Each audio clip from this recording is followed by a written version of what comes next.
Voyez, la plupart des gens, je sais qu'il se passe beaucoup de choses ici, aux États-Unis, tout le monde fait des sorties astrales, ce ne sont que des hallucinations, d'accord? Vous vous allongez, imaginez juste que vous volez ici, volez là, ce n'est pas ça. Voyez, ce qu'on appelle, malheureusement, tout devient ridicule quand toutes sortes de gens commencent à s'en occuper. Ce qu'on appelle astral, c'est que il y a 5 types de corps.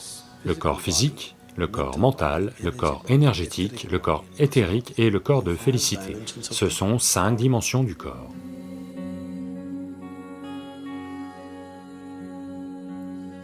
Le corps physique, celui que vous pouvez de toute évidence voir, est une accumulation de la nourriture qu'on a mangée. Donc le type de nourriture qu'on mange a définitivement un impact sur le type de corps qu'on accumule. Le prochain est le corps mental.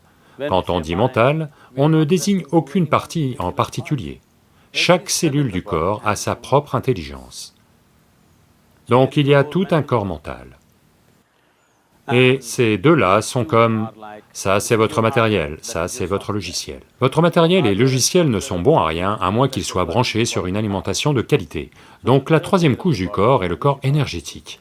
Les 3 premiers, le physique, le mental et le corps énergétique, sont de nature physique. Ils deviennent juste plus subtils, mais ils sont toujours de nature physique. La 5e couche du corps, qui est appelée corps de félicité, est totalement non physique. Et la 4e, qu'on appelle le corps éthérique, le mot le plus proche, on l'appelle Viganamaya Kosha, le mot le plus proche, ou le mot couramment utilisé, est éthérique. Ce n'est pas ce que ça décrit, ça signifie qu'il est de nature transitoire, du physique au non-physique. Ce qu'on appelle corps astral, c'est laisser le corps physique, le corps mental, le corps énergétique et le corps de félicité intacts, et juste permettre au corps éthérique de flotter alentour. Ça veut dire que vous pouvez continuer votre activité ici parce que votre corps physique, votre corps mental, votre corps énergétique sont intacts, mais juste permettre au corps éthérique de partir, c'est une certaine forme de maîtrise. Vous ne pouvez pas juste y arriver en délirant. Ça demande énormément de sadhana à quelqu'un pour y arriver. Maintenant, quand on parle de quitter le corps, on permet juste au corps pranique de sortir, ce qui est bien plus simple.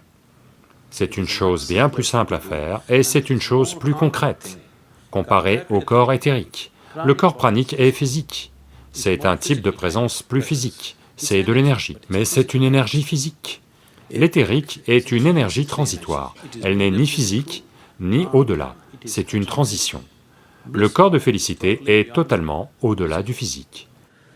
Donc, faire sortir le corps pranique et le ramener est facile, et c'est une expérience bien plus forte parce qu'une partie physique de vous sort et revient. Le corps éthérique nécessite bien plus de sadhana, parce que ce n'est pas dans votre expérience, ce n'est pas quelque chose que vous pouvez toucher, à moins d'être à un certain niveau de sadhana et d'intensité en vous-même. Mais à chaque coin de rue, ils font des voyages astraux de nos jours. C'est juste des hallucinations.